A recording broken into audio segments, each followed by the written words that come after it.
ሰላም ጤና ይስጥልን። ይህ የውሎ ኢትዮጵያ የሐምሌ 1 ቀን 2018 ዓ.ም የምሽት አጫጭር የዜና ጥንቅር ነው። ከዜናው ጋር እኔ በረከት አብሳምሶን ነኝ። እስከ ዜናው ማብቂያ አብራችሁን ሁኑ። በመጀመሪያም አርዕስተ ዜናን እናስቀድም። በመጀመሪያም ተመልካቾቻችን በአዲስ አበባ የቤት ኪራይ ጭማሪ ጣሪያ 11.5% ሆኖ ተወስኗል። ስለዚህ እንመለከታለን። እንዲሁም ከሀገር ውስጥ የተገጠመለትን ግሉኮስ ነቅሎ ከሆስፒታል ያመለጠው ታካሚ በቁጥጥር ስር ውሏል። እንዴትና ለምን የሚለውን እንመለከታለን። ከውጭ ሀገር ዘገባዎቻችን ደግሞ ጋና የደቡብ አፍሪካው ፕሬዝዳንት ሲሪል ራማፎሳ በሀገሯ ላይ ያካሄዱ የነበረውን ይፋዊ ጉብኝት ሰርዛለች። ስለዚህም እንዳስሳለን።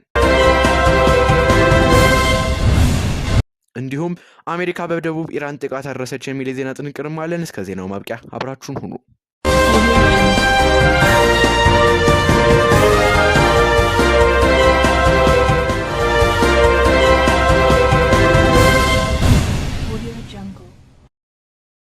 በመጀመሪያም ተመልካቾቻችን በአዲስ አበባ የቤት ኪራይ ጭማሪ ጣሪያ 11.5% ሆኖ የተወሰነ ሲሆን የውልድ ሰዓት ምዝገባም ከዛሬ ጀምሮ የሚካሄድ ይሆናል። በአዲስ አበባ ከተማ ለ2019 በጀት ዓመት የሚተገበረው ፍትሐዊ የቤት ኪራይ ዓመታዊ ጭማሪ ጣሪያ 11.5% ሆኖ መጽደቁን የአስተዳደሩ ቤቶች ልማትና አስተዳደር ቢሮ አስታውቋል። የአዲስ አበባ ከተማ አስተዳደር የዜጎችን የኑሮ ጫና ለመቀነስና በኪራይ ገበያው ላይ የሚስተዋሉ ህገወጥና ዘፈቀዳዊ አሰራሮችን በዘላቂነት ለመክታት ታላቅ እርምጃ መውሰዱንም ቀጥሏል። ከዚህ ቀደም ባወጣው የቤት ኪራይ ቁጥጥር አዋጅ መሰረት ለ2019 በጀት ዓመት የሚተገበረው ፍትሐዊ ቤት ኪራይ ዓመታዊ ጭማሪ ጣሪያ 11.5% ነው መስደቁን የቤት ልማቶች አስተዳደር ቢሮ ገልጿል። ይህንን ተከትሎ በመላው ከተማ የሚገኙ የግል መኖሪያ ቤቶች የአከራይ ተከራይ አዲስ የውልድ ሰዓት ምዝገባ ከዛሬ ሐምሌ 1 ቀን 2018 ዓ.ም ጀምሮ በሁሉም ክፍለ ከተማ ቤቶች አስተዳደር ጽሕፈት ቤት በይፋ መተግበር እንደሚጀምርም አስታውቋል።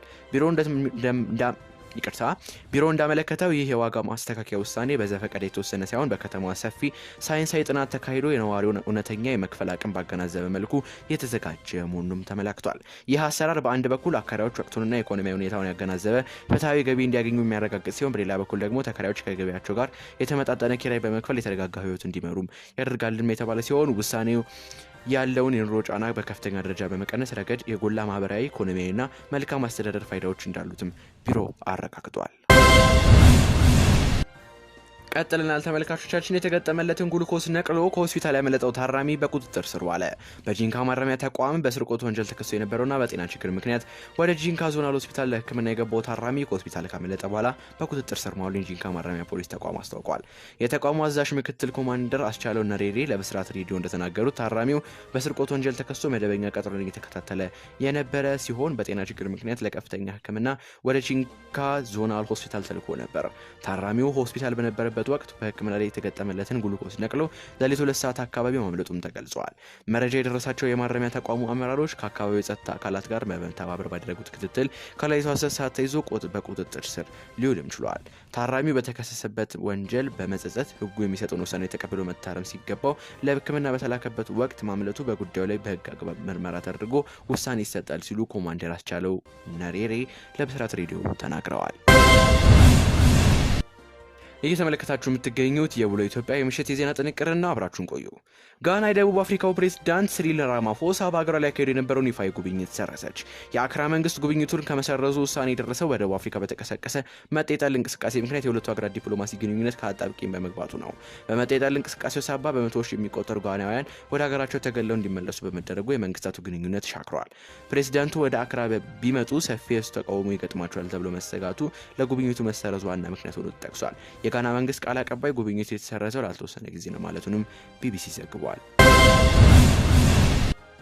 አሜሪካ በደቡብ ኢራን ጥቃት አደረሰች። ጥቃቱ ኢራን በሆርሙዝ ሰርጥ የንግድ መርከቦች ላይ የወሰደችው እርምጃ የተሰጠ የአጸፋ ምላሽም ነው ተብሏል። ኔቶ ደግሞ የአሜሪካ እርምጃ አስፈላጊ ብሎታል። ዋሽንግተን ይህን እርምጃ የወሰደችው ቴህራን የቀድሞ መሪዋን አያቶላ አሊ ኮሜኒን የቀብር ስነስርዓት እያስኬደች ባለችበትም ወቅት ነው። ዘገባው የዩሮ ኒውስ ነው። ተመልካቾቻችን ለዛሬ ያዝናቸው ልዩ ለኢትዮጵያ የሐምሌ 1 ቀን 2018 ዓ.ም የምሽት አጫጭር የዜና ጥንቅር ይህን ይመስል ነበር። ከዜናው ጋር በረከት አብሳምሶን ነበርኩኝ። የደቡል ዜና ፕላስ የቴሌግራም ቻናልን በመቀላቀል ሰፊ ዜና ጥንቅር ያገኙ። በሌሎች ዜናዎች እስከምንገናኝም ሰላም።